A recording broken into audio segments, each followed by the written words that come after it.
ಪದದಾಸೋಹ ಆಗಲೇ ಲಭಿಸುವುದು ಭಾಷಾ ವ್ಯಾಮೋಹ. ಎಲ್ಲರಿಗೂ ನನ್ನ ನಮಸ್ಕಾರಗಳು. ನಾನು ಗಗನ. ಇಂದು ನಾನು ಭಾಷಾ ದಿನದ ಮಹತ್ವವನ್ನು ತಿಳಿಸುತ್ತೇನೆ. ಭಾಷಾ ದಿನವನ್ನು ಪ್ರತಿ ವರ್ಷ ಫೆಬ್ರವರಿ 21ರಂದು ಆಚರಿಸಲಾಗುತ್ತದೆ.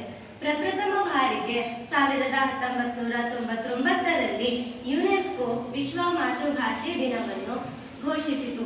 ಅಂದಿನಿಂದ ಇಂದಿನವರೆಗೂ ನಾವು ಈ ದಿನವನ್ನು ಆಚರಿಸುತ್ತಿದ್ದೇವೆ. ಈ ದಿನದ ಉದ್ದೇಶವೇನೆಂದರೆ ಭಾಷೆ, ಸಂಸ್ಕೃತಿ ಮತ್ತು ಅನ್ಯ ಭಾಷೆಗಳನ್ನು ಉಳಿಸುವುದಾಗಿದೆ. ನಾವು ಈ ದಿನದಂದು ನಮ್ಮ ಮಾತೃಭಾಷೆಗೆ ಗೌರವವನ್ನು ನೀಡಬೇಕು. ಭಾರತದಲ್ಲಿ 28 ರಾಜ್ಯಗಳಿವೆ. 28 ರಾಜ್ಯಗಳು ತನ್ನದೇ ಆದಂತಹ ಭಾಷೆಗಳನ್ನು ಹೊಂದಿದೆ. ಉದಾಹರಣೆಗೆ ಮಹಾರಾಷ್ಟ್ರ ಮರಾಠಿ, ಕೇರಳ ಮಲಯಾಳಂ ಇತ್ಯಾದಿ. ಹಾಗೆಯೇ ನಮ್ಮ ರಾಜ್ಯವಾದ ಕರ್ನಾಟಕವು ಕನ್ನಡ ಭಾಷೆಯನ್ನು ಹೊಂದಿದೆ. ಕನ್ನಡ ಭಾಷೆಯು ಎಂದರೆ ಅವನು ಬೇರೆ ಭಾಷೆಗಳನ್ನು ಸಹ ಕಲಿಯಲು ಸಮರ್ಥನಾಗಿದ್ದಾನೆ. ಕಾವೇರಿಯಿಂದ ಗೋದಾವರಿಯವರೆಗೆ ವರಮಿಳಿದ ನಾಡಿದು ಕನ್ನಡ ಎಂದು ಶ್ರೀ ವಿಜಯ ಕವಿಯವರು ಹೇಳಿದ್ದಾರೆ. ಹಾಗೆಯೇ ವಿನೋಬ ಭಾವೆಯವರು ಕನ್ನಡ ಲಿಪಿಯು ಲಿಪಿಗಳ ರಾಣಿ ಎಂದು ಹೇಳಿ ಹೊಗಳಿದ್ದಾರೆ.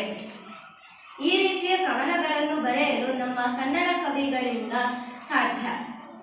ಇನ್ನು ನಮ್ಮ ಜ್ಞಾನಪೀಠ ಪ್ರಶಸ್ತಿಯು ದೊರಕಿರುವ ರಾಷ್ಟ್ರಕವಿ ಕುವೆಂಪುರವರು ದೇವರು ರುಜು ಮಾಡಿದನು, ರಸವಶನಾಗುತ್ತಾ ಕವಿಯದ ನೋಡಿದನು ಎಂದು ಹೇಳಿದ್ದಾರೆ. ನಮ್ಮ ಭಾಷೆ ಕನ್ನಡದ ಸೊಬಗು ಎಷ್ಟು ಚಂದವಾಗಿದೆ. ನಮ್ಮ ಭಾಷೆ ಕನ್ನಡದಲ್ಲಿ ನಾವು ಜನಪದ ಗೀತೆಗಳನ್ನು ಸಹ ಕಾಣಬಹುದು. ಜನಪದ ಗೀತೆಗಳು ಜನರ ಮನಗಳನ್ನು ಸೆಳೆಯುತ್ತದೆ. ಇಂತಹ ಅನೇಕ ಕವನಗಳು ನಮ್ಮ ಭಾಷೆಯಲ್ಲಿ ಇರುವುದನ್ನು ನಾವು ಗಮನಿಸಬೇಕು. ಇನ್ನು ನಮ್ಮ ಕವಿಗಳಾದ ಮಹಾಲಿಂಗರಂಗನವರು ಸುಲಿದ ಬಾಳೆಯ ಹಣ್ಣಿನಂದದಿ, ಕಳೆದ ಸಿಗುರಿನ ಕಬ್ಬಿನಂದದಿ, ಅಳೆದ ಉಷ್ಣದ ಹಾಲಿನಂದದಿ ಸುಲಭವಾಗಿರ್ಪ ಎಂದು ನಮ್ಮ ಕನ್ನಡ ಭಾಷೆಯ ಸೊಬಗನ್ನು ಹೇಳಿದ್ದಾರೆ. ಈ ರೀತಿಯಾದಂತಹ ಅನೇಕ ಕವನ ಸಂಕಲನಗಳು ನಮ್ಮ ಭಾಷೆಯಲ್ಲಿ ಇದೆ. ನಮ್ಮ ಭಾಷೆ ಕನ್ನಡವನ್ನು ಪ್ರಪಂಚದಾದ್ಯಂತ ಹಲವಾರು ಜನರು ಮಾತನಾಡುತ್ತಾರೆ. ಇತ್ತೀಚಿನ ದಿನಗಳಲ್ಲಿ ಹಲವಾರು ಭಾಷೆಗಳು ನಿರ್ನಾಮವಾಗುತ್ತದೆ. ಇದರ ಕಾರಣವೇನೆಂದರೆ ಅದರ ಬಳಕೆ.